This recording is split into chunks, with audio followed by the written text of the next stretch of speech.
శాంతి చర్చల కమిటీ ఆధ్వర్యంలో జరుగుతున్నటువంటి ఈ మహాధర్నాకు సభాధ్యక్షత వహిస్తున్నటువంటి పెద్దలు గౌరవనీయులు జస్టిస్ చంద్రకుమార్ గారు, అదేవిధంగా ఈ సమావేశంలో ముఖ్య అతిథులుగా విచ్చేసినటువంటి పెద్దలు ప్రొఫెసర్ హరగోపాల్ గారు, అదేవిధంగా ప్రొఫెసర్ కోదండరామ్ గారు, పెద్దలు గౌరవనీయులు ప్రముఖ సినీ కళాకారులు నారాయణమూర్తి గారు, అదేవిధంగా శాసనసభ్యులు కూనమనేని సాంబశివరావు గారు,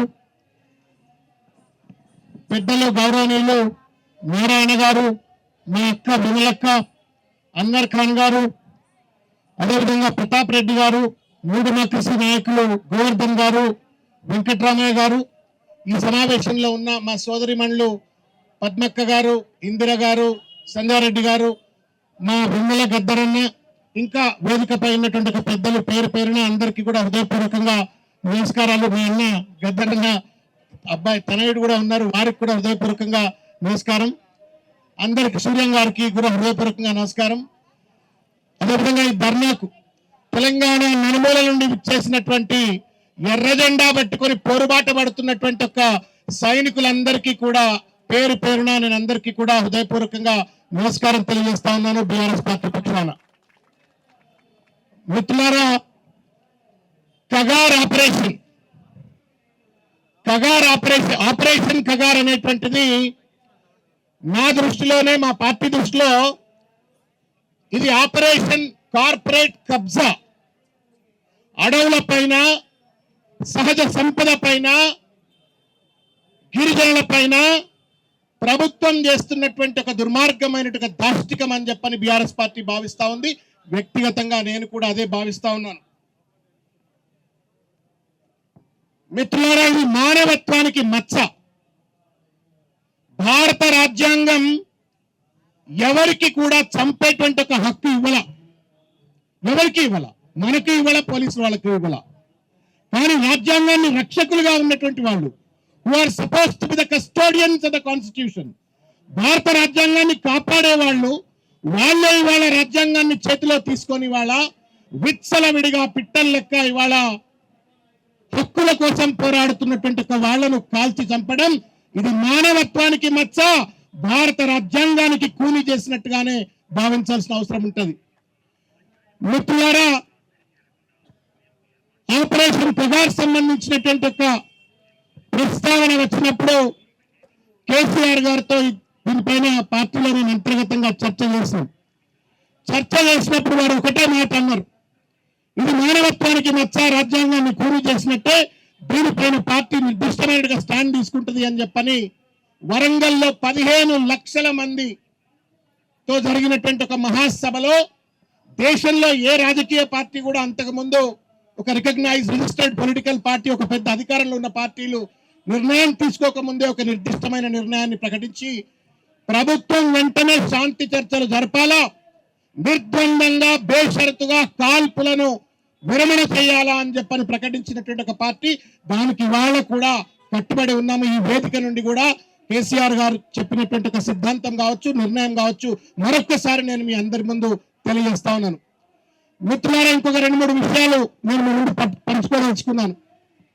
అసలు ఏం కోరుకుంటా ఉన్నాను, ఇంతకుముందు పెద్దలు వెంకటరామయ్య గారు తీర్మానం ప్రవేశపెట్టి అద్భుతమైన అంశాలన్నీ కూడా మనందరి ముందు మాట్లాడింది. మావోయిస్టులు అయినా, నక్సల్స్ అయినా ఏం కోరుకుంటా ఉన్నారు, ఏం కోరుకుంటున్నారు అంటే భారత రాజ్యాంగం ఏం కావాలనుకుందో వాళ్ళు అదే కోరుకున్నారు.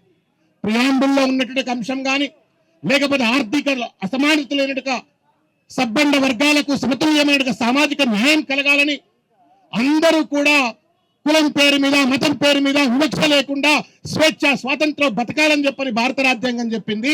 అదే ఇవాళ మావోయిస్టులు కోరుకుంటా ఉన్నారు. కానీ దురదృష్టం, 77 ఏళ్ల స్వతంత్ర భారతదేశంలో ఇవాళకి కూడా పేదవాడు పేదవాడుగానే ఉన్నాడు, ఉన్నవాడు ఇంకా కూడా ఉన్నవాడుగా మారుతున్న పరిస్థితి మనం చూస్తా ఉన్నాం.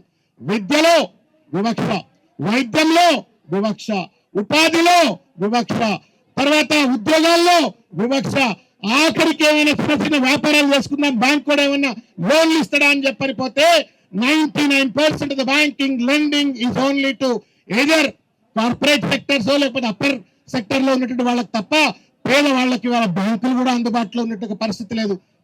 ఆఖరికి ఎంత దుర్మార్గము అంటే ఈ దేశంలో న్యాయ వ్యవస్థలో కూడా ఇవాళ అణగదొక్కబడ్డ వర్గాలకు అన్యాయం జరుగుతున్న పరిస్థితి, గిరిజనులకు, మైనారిటీలకు, అణగదొక్కబడ్డ వర్గాలకు. మరి ఇంకెక్కడ డెమోక్రసీ, ఇంకెక్కడ భారత రాజ్యాంగాన్ని అమలు చేస్తున్నారు? ఇంత దుర్మార్గంగా భారతదేశాన్ని పరిపాలిస్తున్న పాలక వర్గాలు రాజ్యాంగాన్ని తుంగలో దొక్కుతూ కూని చేస్తూ ఇవాళ మనమేదో సెకండ్ క్లాస్ సిటిజన్స్ అన్నట్టుగా ఇవాళ పేద వర్గాల వాళ్ళను అణగదొక్కుతున్నప్పుడు ప్రశ్నించొద్దా? ప్రశ్నించరా? ప్రశ్నిస్తే నేరమా? ప్రశ్న నుంచి పుట్టిందే, నా దృష్టిలో ప్రశ్న నుంచి పుట్టిందే నక్సలిజం. ఎక్కడెక్కడైతే వివక్ష ఉంటుందో అక్కడ ప్రశ్నిస్తారు. ఆ ప్రశ్న కొంత తీవ్రతరమైనప్పుడు ప్రాబ్లం నక్సలైట్లు అయితే కావచ్చు. కానీ నువ్వు మూలాన్ని నివృత్తి చేయకుండా, మూలానికి సమాధానం చెప్పకుండా ఇవాళ గనక ఈ రకమైనటువంటి రీతిలో పాలక వర్గాలు దుర్మార్గమైన దాష్టికానికి పాల్పడటం మానవత్వానికి మచ్చ. ఎంత దుర్మార్గంగా మాట్లాడుతూ ఉన్నారు ప్రభుత్వంలో ఉన్న పెద్దలంటే, మేం ఏరేస్తాం, నలిపేస్తాం. నల్లులమా, దోమలమా, చీమలమా, మనుషులమా? నలిపేస్తాం అంటున్నాడు, ఏరేస్తాం అంటున్నాడు. ఏరేసే హక్కు భారత రాజ్యాంగం ప్రభుత్వంలో ఉన్నటువంటి వాళ్ళకి కానీ పోలీసులకు ఇచ్చిండ్రా? ఇచ్చినారా? చెప్పు ఒక మాట. ఇవ్వలా. మరి ఎవడిచ్చినాడు ఈ హక్కు? అమిత్ షాకి కావచ్చు, మోడీకి కావచ్చు, పాలక వర్గాల వారికి ఎవడిచ్చినాడు ఏరేసే హక్కు? కానీ ఇవాళ మనం ఈ దేశంలో మనుషులము కాదనేటువంటి ఒక భావనతో ఇవాళ మేము ఏరేస్తామన్నటువంటిది భారత రాజ్యాంగ స్ఫూర్తికి వ్యతిరేకం, ప్రజాస్వామ్య స్ఫూర్తికి వ్యతిరేకమైన, మానవత్వానికి వ్యతిరేకమైన ఒక విషయాన్ని ఈ వేదిక సందర్భంగా మనం పాలక వర్గానికి చెప్పవలసిన అవసరం ఉందని చెప్పి నేను భావిస్తా ఉన్నాను. మిత్రులారా, ఇవాళ గిరిజన బిడ్డలు కోరుకుంటున్నటువంటిది స్వేచ్ఛ. వాళ్ళ అడవులను అదానికి, అంబానికి కట్టిపెట్టడం కోసం ఇంకేదో మైనింగ్ చేసుకుంటాడు, అక్కడ ఉన్నటువంటి ఖనిజ సంపద దోచుకోవడం కోసం ఇవాళ నిరాశ్రయాలు చేస్తున్న పరిస్థితి చూస్తా ఉన్నాం. 600 మంది అని చెప్పని పాంఫ్లెట్ లో రాసిండ్రు, కానీ అంతకంటే ఎక్కువ మంది చచ్చిపోయి ఉంటారు. లెక్కకు లేకుండా చనిపోయినట్టుగా గిరిజన బిడ్డలు ఎంతమందో ఇవాళ ఊచకోత కోస్తా ఉన్నారు. ఇవాళ ప్రభుత్వమే హత్యలకు పాల్పడుతూ కాపాడవలసిన ప్రభుత్వమే కంచే చేరుమేసినట్లుగా హంతకుడిగా మారిపోతే, ప్రభుత్వ వ్యవస్థ హంతకుడిగా మారిపోతే ఎవరికి చెప్పుకోవాలి ఈ దేశంలో అని చెప్పని ఇవాళ ఈ వేదిక నుండి మనం ప్రశ్నిస్తా ఉన్నాం. మిత్రులారా, నేను ఒక చిన్న నా వ్యక్తిగతమైనటువంటి ఒక ఎక్స్పీరియన్స్ మీ ముందు షేర్ చేయదలుచుకున్నా. 2000 సంవత్సరంలో కుబుసం అనే ఒక సినిమా తీసినాం. ఆ కుబుసం శ్రీహరి గారు యాక్టర్. అది నక్సల్ సమస్య మీద మేము తీసిన సినిమా. అది నక్సలైట్లు, పోలీస్ వ్యవస్థ, ప్రభుత్వం, సమాజం మధ్య ఉన్నట్టు డైనమిక్, సున్నితమైనటువంటి ఇంటర్ఫేసెస్ ను ఆధారంగా తీసుకొని, ఇతివృత్తంగా తీసుకొని సినిమా తీసినాం. దాంట్లోనే మన గోరే టెంకన్న రాసినటువంటి ఒక పల్లె కన్నీరు పడుతున్న ఒక పాట, దోస్తరమీన అందమా దోస్తి కట్టుకుందమా అని చెప్పని అన్నలు పాడుకునేటువంటి ఒక పాట, నింగి కలిసినారా నీల తారలారా అని చెప్పని ఒక పాట అవుతుంది. ఆ పాటలన్నీ కూడా అందులో పెట్టుకుని ఒక అద్భుతమైన సినిమా తీసినాం. యూనివర్సిటీలో అప్పుడు మాతో పాటు చదువుకున్న విద్యార్థులు శ్రీనాథ్ అని, ప్రదీప్ అని అందరం కలిసి సినిమా తీసినాం. శ్రీనాథ్ డైరెక్టర్. ఎందుకు ఈ అంశం చెప్పొచ్చిన అంటే, ఆ సినిమా అంతా కూడా అయిపోయిన తర్వాత ఎండ్లో మేము తీసుకొచ్చిన కన్క్లూజన్ ఏంటి అంటే, క్లైమాక్స్ ఏంటి అంటే, తుపాకులు ఎత్తినా వీళ్ళైనా వాళ్ళైనా చర్చల ద్వారా మాత్రమే, శాంతి చర్చల ద్వారా మాత్రమే ఈ సమస్యకు పరిష్కారం అవుతుంది. నక్సల్ సమస్య శాంతి భద్రతల సమస్య కాదు, సామాజిక అసమానతల సమస్య. కాబట్టి చర్చలు జరపాలని చెప్పని 2000 సంవత్సరంలో ఆ సినిమాలో మేము try to give a message. ఆ మెసేజ్ ఇస్తే 2004లో సార్ రాజశేఖర రెడ్డి గారు, ఆయన చీఫ్ కంటెండర్, అప్పుడు క్యాంపెయిన్ లో ఉన్నాడు. ఎన్నికల్లో ఆ రోజు కాంగ్రెస్ పార్టీ 2004లో మా పల్లె కన్నీరు సినిమా, మాకు రాయల్టీ ఏమి ఇవ్వలే కానీ మా పాటను మాత్రం పెద్ద ఎత్తున వాడుకున్నారు. వాళ్ళు అధికారులకు వచ్చినారు. వాళ్ళు తదనంతరం పాటను వాడుకున్నారు. తర్వాత మేము ఆ సినిమాలో చెప్పినటువంటి ఒక స్ఫూర్తి ఏదైతే చర్చలు ఉన్నాయో ఆ చర్చలు కూడా చేసినారు. సరే, తర్వాత జరిగిన పరిణామాల గురించి నేను లోతుగా వెళ్ళను. I wanted to only appeal in democracy there is no role for suppression. అణచివేతకు కుట్రపూరితంగా, కుతంత్రపూరితంగా పాలక వర్గం హత్య గావించేటువంటి హక్కు, అధికారం ఇవాళ ప్రభుత్వాలకు లేదు. చర్చ, డెమోక్రసీ అంటే డైలాగ్. డైలాగ్ అంటే చర్చ.